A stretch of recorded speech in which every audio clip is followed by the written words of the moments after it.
In this video, we are going to talk about four methods, four keys on how to survive the holidays as a caregiver.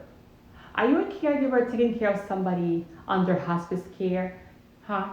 Are you a caregiver who's taking care of somebody who's terminally ill during the holidays? Well, stay tuned, watch this whole video, especially number 4.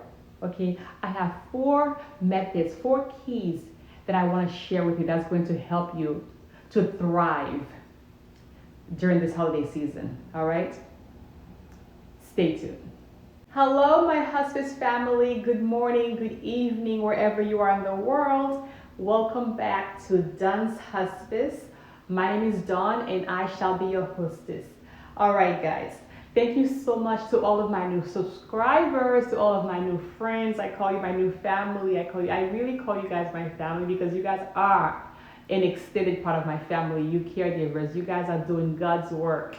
Okay, and I I have so much respect for you. For those of you who don't know me yet, my name is Dawn, and I am a hospice registered nurse.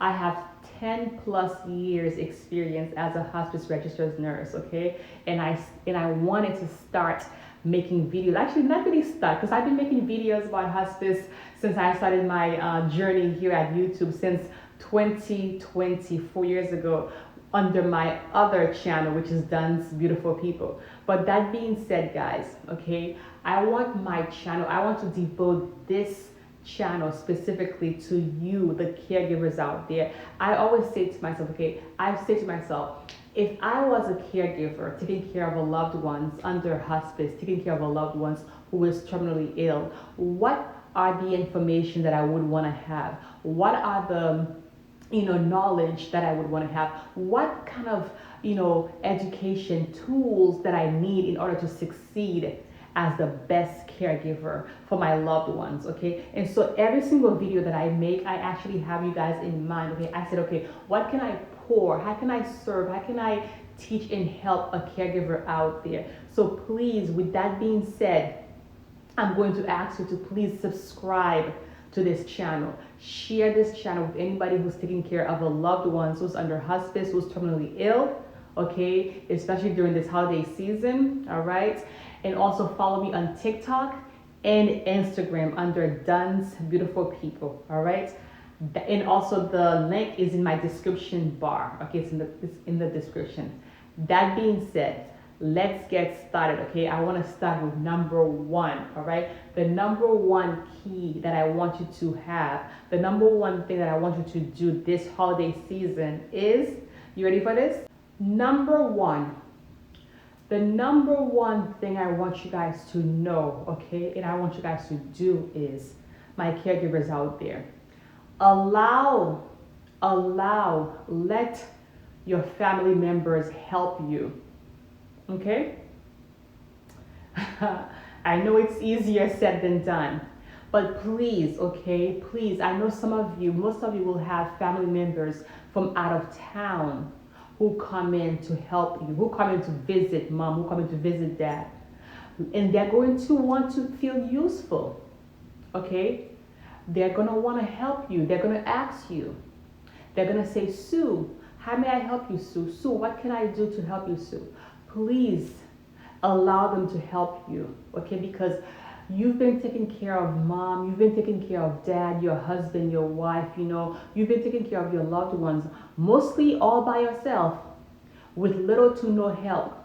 So this holiday season, when you have an abundance of family members who comes into your home, take this time, my hospice family, listen to me now, take this time to go out and do some chores, okay? Take this time for yourself to do some self-care, all right? If you've been needing to get a massage, go get that massage. If you need some time to go shopping, some extra time to go shopping, go shop. If you needed to go to an appointment, do that. Or even simply, if you want to be able to get a good night's sleep with no interruptions, do it. So please, when they ask, how can I help you, Sue? What would you like me to do to help you?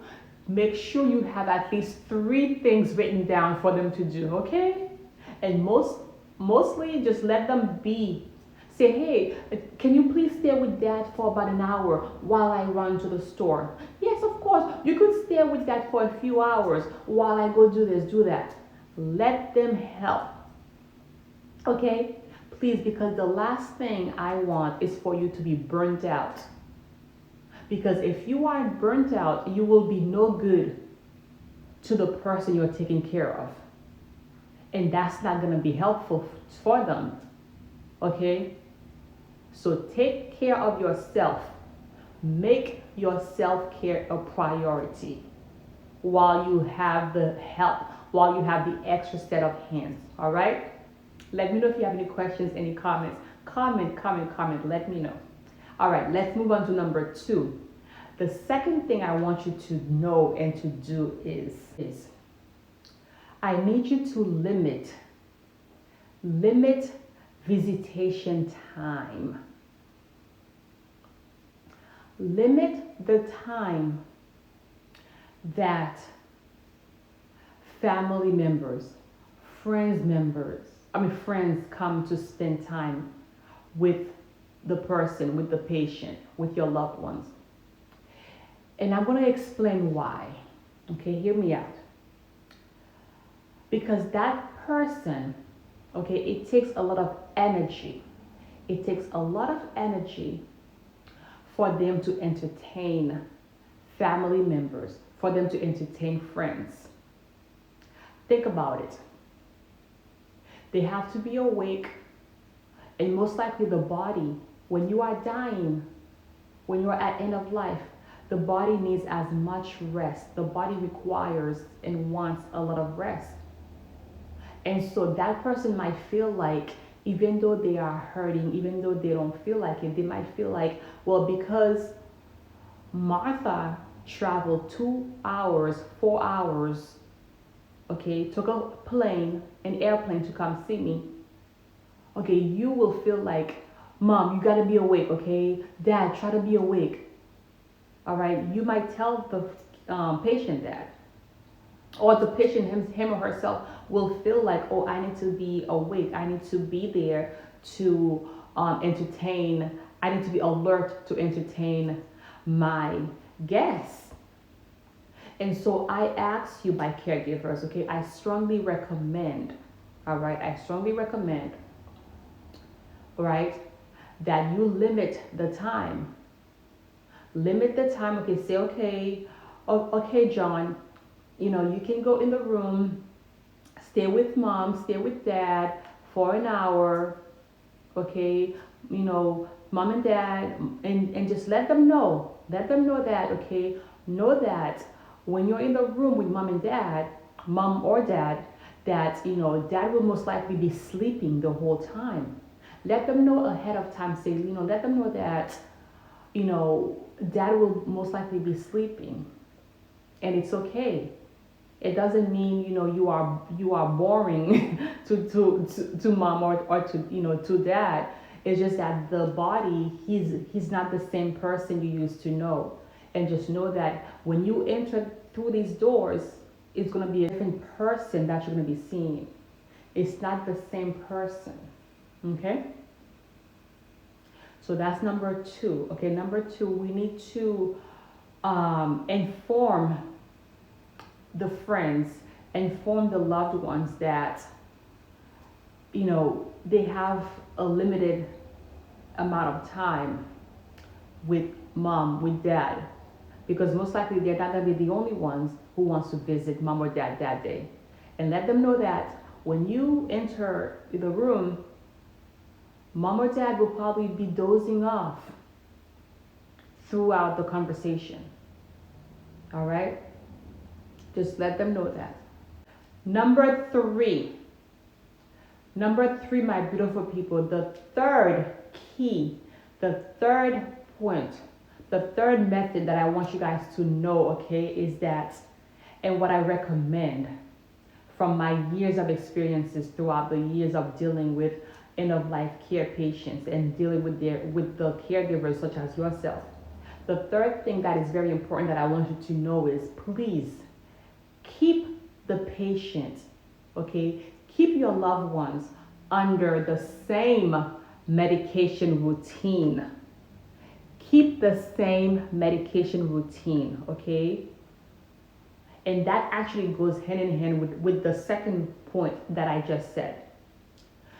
So the reason why I say to keep the same medication routine is that sometimes, from my experience, the caregivers will skip a dose of pain medication just so that the patient can be quote unquote more awakened, quote unquote more awake to deal with, to entertain their family. I've had many caregivers say to me, Dawn, I don't want dad to be dozing off. I don't want dad to seem whoopy, okay, to seem whoopy. I don't want him to be under I don't want him to be medicated while the family is here, because if he's medicated, he'll most likely be sleeping. Talk to me, my hospice family, my beautiful hospice family. Talk to me. Do you think that? Do you have that in mind? Have you said that to yourself? Huh? There's nothing wrong, because here at Dunshospice, we are here to learn, okay? We're here to learn from each other. We are here as a community. You hear me? Now, I want you to know that if you've said that, there's nothing wrong with it, but I want you to remember, who is the priority? Who's the priority? The patient is. And the reason why it's important to keep the same medication routine is that we don't want to end up having a pain crisis. We don't want to end up in a crisis, okay, where in the middle of the night the patient is yelling, is screaming out in excruciating pain, and you don't know what to do. You are calling the on-call hospice nurse. You know, dad is yelling out 10 out of 10 pain. The reason why we need to keep the same medication routine is that we want the medication, for example, if it's morphine, we want morphine to be in your loved one's bloodstream, okay, to be consistently in their bloodstream, so that there are no highs, no lows, so that there are no peaks, so that there can be a nice and even, consistent level of comfort, so that we are not playing catch up. So if the hospice nurse say to please give the morphine, give 10 milligrams of morphine, and if you guys haven't done so, please check out my previous video. I've made a video about morphine and how to administer it. I had the whole syringe and everything to show you, okay? So if the hospice nurse say to give dad 10 milligrams of morphine every 4 hours on the dot, and then you decide that, well, you know, his daughter Beth from out of town is coming, so I'm gonna skip the 12 o'clock dose. So I'll give it to him at 8 a.m. and then again at 4 o'clock. It's not a good idea.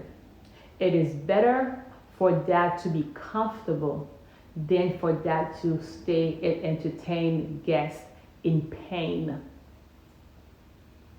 I know you mean well. But please understand that from my experience, it is really uncomfortable when we are trying to play catch up, because then we're going to have to give dad more of the morphine for him to be more comfortable, and it's just a big disturbance in everything. So it's better to keep the same medication routine, okay? Please, my caregivers, keep the same medication routine, because that is the priority. And just kindly explain to his family members, kindly explain to his friends why it is required, why his body now requires these medications. And if you're not sure what to say, reach out to the hospice nurse, okay? She will help you. All right? Let me know if you have any questions, okay? Please share, comment. Let me know if you have any questions, okay? Give me a like. Share this video, give me a like, okay, if you are enjoying this video so far. Now I want to go for the last key, the last method that I want you guys to know. Okay, the last very important thing that I want you to know. Are you ready? Last but not least, the fourth thing I want you guys to remember, okay? I want you caregivers to remember. I want you to remember my caregiver families, okay? My heroes out there, because you guys are really the heroes. I want you to know, listen to me now, you are in charge. Yes, I said it. I'm getting closer to you now so you could really hear me. You're in charge. What I mean by that is, some of you, okay, your brother from out of state, your sister from out of state, your aunt, your uncle, your friend, whatever the case is, okay, they're gonna come to visit mom, they're gonna come to visit dad and see a complete different person. They're gonna be in shock because most likely they have not seen dad in months or even years in some cases. And so they're gonna come into your house and tell you, oh, you should do this, you should do that, you should do this, you should do that. You should take away this, take away that. Pump the brakes. Pump the brakes. Stay firm. Know who's in charge, because you're the one with dad all of these times. You're the one who's been taking care of dad, okay? And if you need some help, if you need some support, reach out to the hospice social worker. Reach out to your hospice nurse to help you out here, okay? For example, if dad is a DNR, if you decided to make dad a DNR, and I also have a previous video on DNRs, okay? If you have any questions, let me know. If dad is a do not resuscitate, if you don't want CPR, okay? If dad has told you, I don't want CPR, if my heart stops, let me go peacefully to my Lord. And then your sister comes in, your sister who hasn't seen dad in years or in months, it's like, oh, no, we need to change that. We need to change him and make him a full code, okay? We have to call the hospice office first thing tomorrow and change the status to full code. Tell her to calm down, breathe. And this is time to do some education, because you are the healthcare proxy. Know that you as a healthcare proxy, you are in charge. Dad trusted you with these kind of medical decisions, okay? And you're the healthcare proxy. So just say, hold up. Another example that I could think of is, if they're saying to you, oh, we need to start dad on physical therapy. We need to have physical therapy in the house to help dad to walk. Okay, we need to, or they might say, we need to go give him chemotherapy. Come on, let's go, get him back into, aggressive treatment. Tell them to calm down. Calm down. The decisions has already been made, and I am here to honor dad's decision. I'm here to honor my husband's decision. I'm here to honor my mom's decision. I'm here to honor,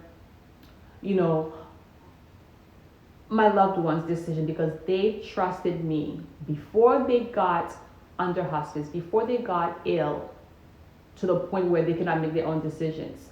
They came to me and they trusted me enough to carry on their wishes. Okay? And if you need to have a group meeting with the hospice staff, okay, definitely do that. But I want you to keep in mind that you are in charge.